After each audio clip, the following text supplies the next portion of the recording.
Welcome everyone. When it comes to gaming monitors, I used to main a 32-inch ultrawide, and although today I wouldn't recommend them in particular for shooter games, I must admit they are amazing for certain games and can be very diverse in their usage capabilities. So today we're taking a look at the BenQ Mobiuz EX3415R, a monster of a display. I'm going to run down the performance and specs on this big boy, share my thoughts and opinions as far as pros and cons and what I think this is best used for. And if you want to support the channel and these no-nonsense reviews, then like the video and subscribe.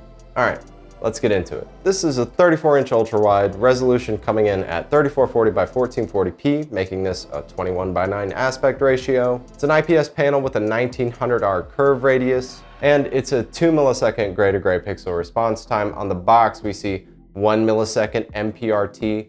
We don't care about that. In reality, it's a 2 millisecond gray to gray. We have 144 Hz refresh rate, built-in speakers by Trevolo. It is rocking HDR, but it's not what I'd call true HDR because it only caps at 400 nits. It's FreeSync compatible, DCI P3 98% color accurate. As far as the rear I/O, we have 2 HDMI ports, 1 display port, a 3.5mm headphone jack, and some USB connections. It's packed full of features as far as the settings menu goes, so we'll cover that in a second. And it's VESA mount compatible. If these stats or specs weren't in depth enough for you, then I will have a full spec sheet linked in the description of this video. And I almost forgot everything that comes in the box. We have our power supply, DisplayPort and HDMI cables, a cover for the back inputs, the stand itself, and a remote. All right, so aesthetically, this is a pretty clean looking monitor. Pretty much all gray except for some orange highlights in the legs of the stand. If you don't like the orange highlights, you can easily peel off these decals. Slim bezels on the sides with a broad chin at the bottom. The build quality of the stand itself is very sturdy. Both the legs and control arms are pretty hefty in weight, and we have a cable pass-through in the back.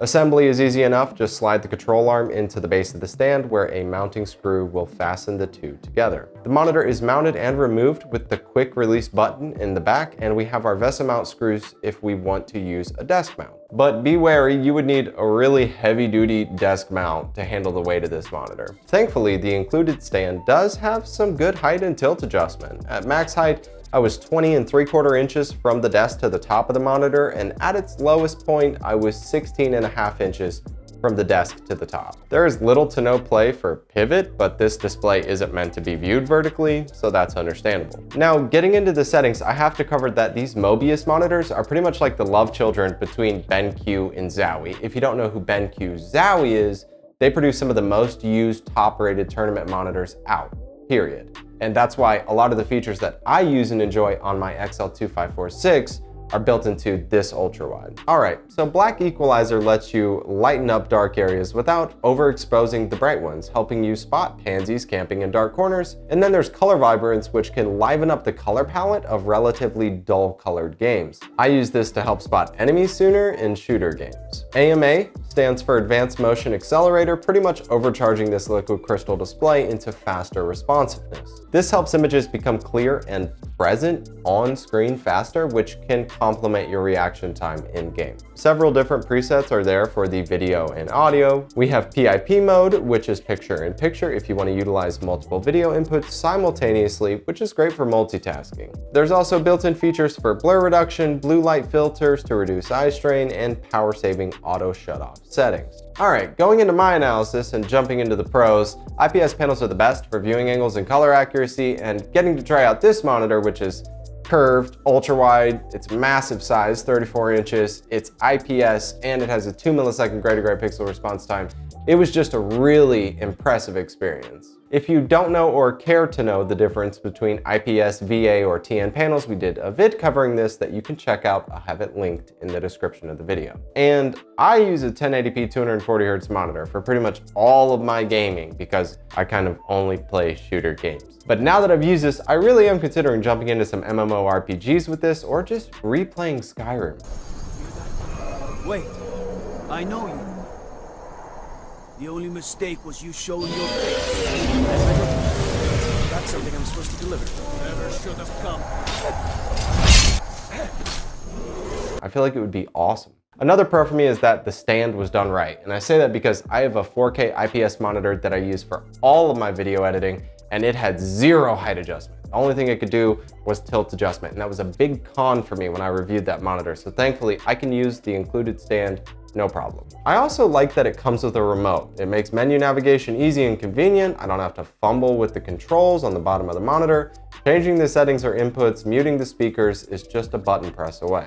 Now, I've never been a fan of built-in monitor speakers because they typically never wow you, and I always use studio headphones when I'm gaming or video editing, but I have to give credit where credit is due. I don't want to play footage of me recording the speaker audio with an external mic because it simply wouldn't be a true example of their performance, but compared to standard built-in speakers, this blows most of the competition out of the water. Now, I don't think that these can compete with like a good set of studio headphones or some desktop speakers, but the fact that they're built in and work pretty well is definitely a plus. The raw performance aspects of this build is definitely a big pro for me because I can video edit, photo edit, surf the web, and game all on the same monitor, which I can't do on my 1080p 240Hz monitor because it's horrifically not color accurate. But on this monitor, I get that good color accuracy, the fast pixel response time, the high refresh rate, it's curved and ultra wide.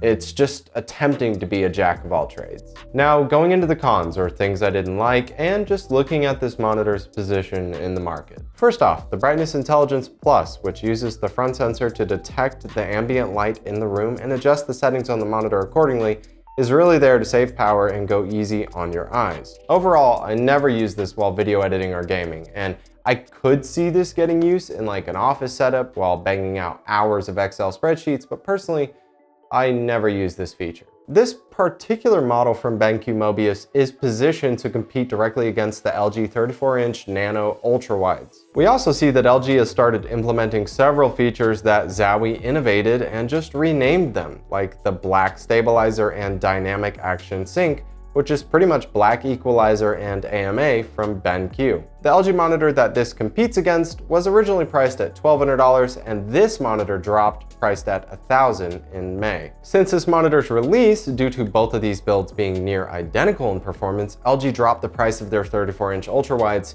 to $1,000 to match BenQ's. The LG does outperform this Mobiuz in some aspects, being that it can overclock to 160 Hz, but all in all, I put these monitors on the same playing field as equals. As of making this video, LG is sold out on their website and Amazon on that particular model. And this monitor, which has just released, only has 5 left in stock on Amazon for me. And to me, that does reflect on the demand for these monitors and how good they are amongst their competition. I believe that they're some of the best in their league. So my closing statement is definitely on the price point and who I think this is made for. At $1,000, this is definitely a luxury item. Just to be able to run this thing, the full 3440 by 1440p resolution at 144 Hz, you need a super solid PC and graphics card to complement this. But as far as gaming purposes, fans of like MMORPGs, racing games, flight simulators, anything with massive immersive environments, you're gonna love it. But when it comes to shooters, I do still recommend the 27 to 24-inch monitor range. That's just for competitive reasons.